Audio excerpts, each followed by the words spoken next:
welcome to Conquering Mount Scrapmore with Brenda. I'm Brenda, and we're here today with another episode of the Orphan Block Challenge. The Orphan Block Challenge is to clear out all of the random quilt blocks I have in my sewing room because it's a small sewing room. I'm, short of storage, and we're going to make them into charity quilts. And I'm going to show you some of the blocks I sit and make while I'm in here. This one today is going to be called Scrappy Siblings. It's probably known by another name, but it's a lot of fun to do, and it's very easy. It's very, very scrap friendly. So, but before we get into the sewing, I want you to go check out Stephen at Bland Designs and the Idiot Quilter. His channel is lots of fun, and it's very interesting commentary that goes on between him and his spouse. So when you go check him out, tell him that Brenda from Conquering Mount Scrapmore sent you. He also gives a monthly sew date, so you might want to check out that as well. Now, in those show notes, when you're looking for Stephen's YouTube channel, there's also going to be the Facebook group that we have lots of fun and sharing and making use of the virtual sew rooms. So the members are actually getting to sit and chat and get to know each other. So it's a really fun group over there. And also you'll see our Zoom monthly sew date with the dates already given from, the most current one to the end of the year. Now it's usually the first Saturday of the month except for a stat holiday, but those dates are already listed in those show notes. So come on in, guys. We've got some sewing to do on the Scrappy Sibling Block. Okay, we're at the sewing machine here, and this is the layout of Siblings. And you can see really quickly, this is just an uneven 4-patch, right? But I call it Siblings because it's, big brother, big sister, little brother, little sister, right? Now, the trick here is what size this is, right? So what I have done is this is a 6.5-inch square. So these pieces here are 3.5 by 6.5, and you need 2 of them. And this one now is 3.5 square. Now you could play around with this, right? If you have lots and lots and lots of 2.5-inch strips that you're just, oh please, I need something to do with these. This can be 2.5 by 6.5, and on 2 of them. And then this could be a 2.5-inch square, right? I mean, that's up to you. Also, let's say your string block is a rectangle, right? It's not a square like this. So then you would take the height, this would be the height of your rectangle, and the, whatever, like 2.5 or 3.5, whatever you decide, like your width would be, let's say 2.5, because you have lots of jelly roll strips, right? So this would be your height. This now is your width and 2.5, if that's what you want to use up as your jelly roll. Then this becomes a 2.5-inch square. And it's really simple then to get through a bunch of blocks, right? Because you are deciding, you're the designer, you're deciding what, basically this is sashing with a cornerstone or an uneven 4-patch. You're deciding how big these are. As long as you do them all the same in a quilt, it'll be fine, right? So this ends up being a 9.5 unfinished block, but it's really simple. Now, I also am going to be webbing this block as we're putting it together. And once you get used to webbing your blocks, webbing a quilt top is not a problem. And it's so simple to do. Basically, you're going to start with your left upper corner, and you're going to turn this over just like this, right? The next piece is going to be right there. So you sew that together. Now the webbing part of this is when you take this block and you sew it onto here, because that's what you want to do. You want to get this all sewn together.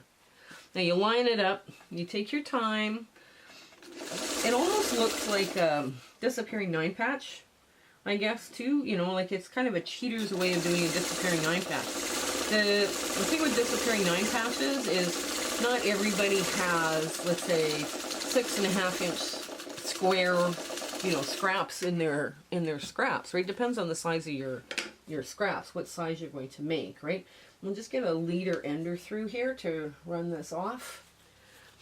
I have so many little blue squares and little white squares, and I'm overrun with blue, so that's the blue kick. So far doing this Orphan Block Challenge, I have eliminated an entire shoebox of blue scraps. So I'm happy. I'm a happy camper.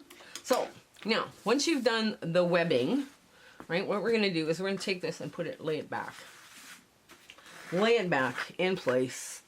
And now you can fold to the dark on this block.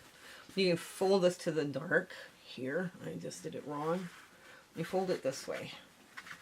It won't let me fold it. Okay, just a second. It's being stubborn. No, I don't want to fold. There we go. There we go. You fold it to the dark. You press to the dark. If I was at an ironing board right now, it would press real simple. So there it is. I'm just finger pressing this in place. So now you can see it from the back. It's been finger pressed to the dark, right? Now, you only have one point to match on this block, is that intersection right there.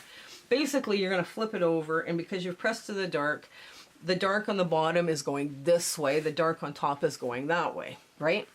But we don't want to be twisting our seams on our string block. So we want to make sure that we're going to sew this so we can make sure that those seams don't twist. Because that twisting sometimes happens, and I mean, there's nothing you can do about it. I mean, it happens. But you want your block to lay flat. Yes, it's a string block, and you know, it's kind of, well, people always say, oh, it's not as important. Yeah, it is. It's a scrap. It might be a scrap, or it might be a series of crumbs sewn together. You can use your crumb blocks too. Now, I've opened this. I've cut that little string because I'm not that far away. And I want to make sure I have a really tight nest right there where I need it to be.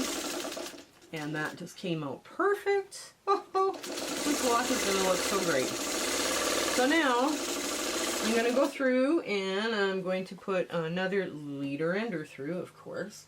You wonder why I end up with so many orphan blocks. I can tell you why.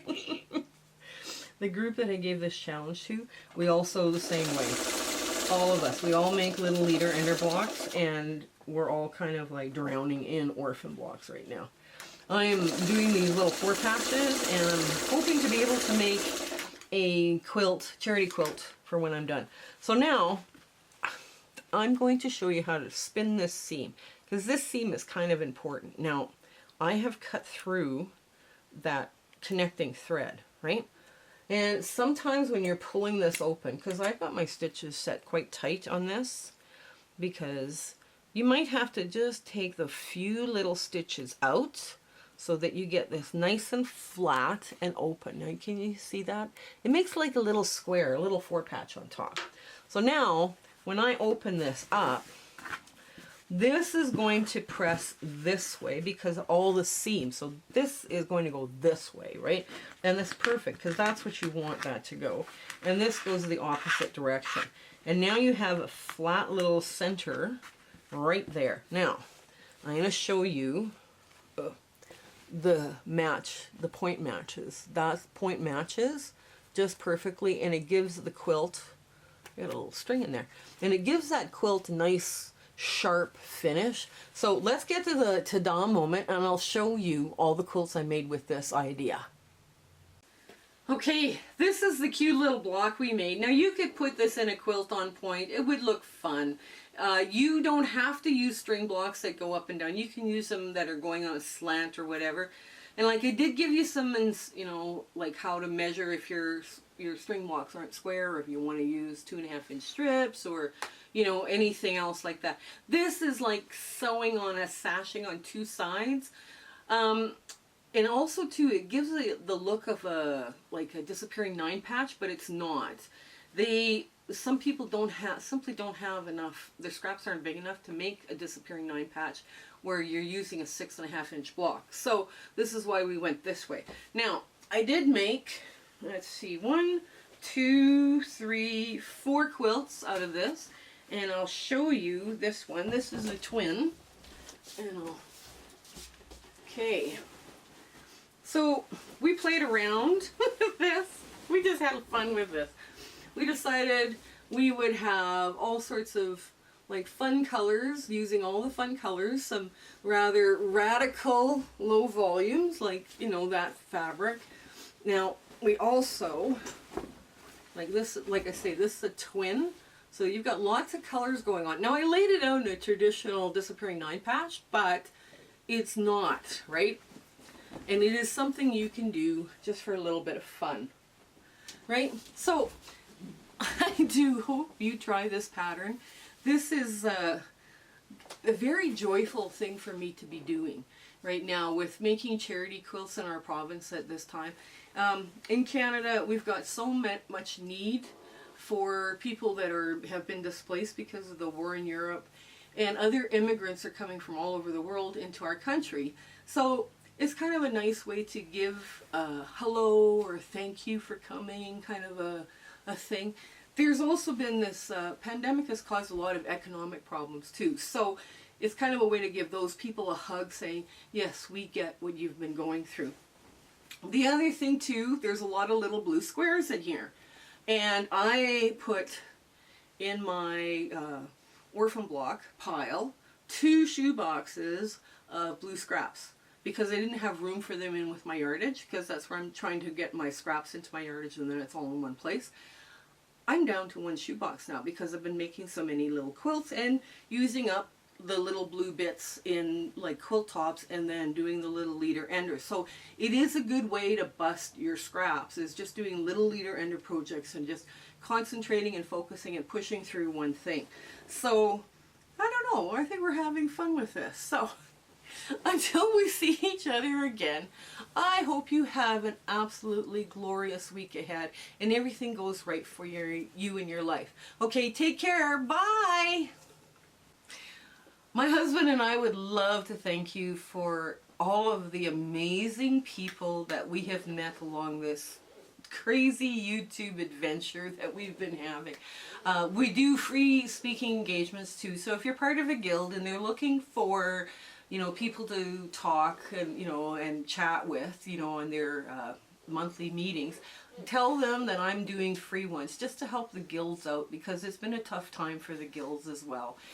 You know, share, like, and subscribe with your friends. You know, make sure that they're, you know, they get the word out on us. That's the best way you can do to help us out.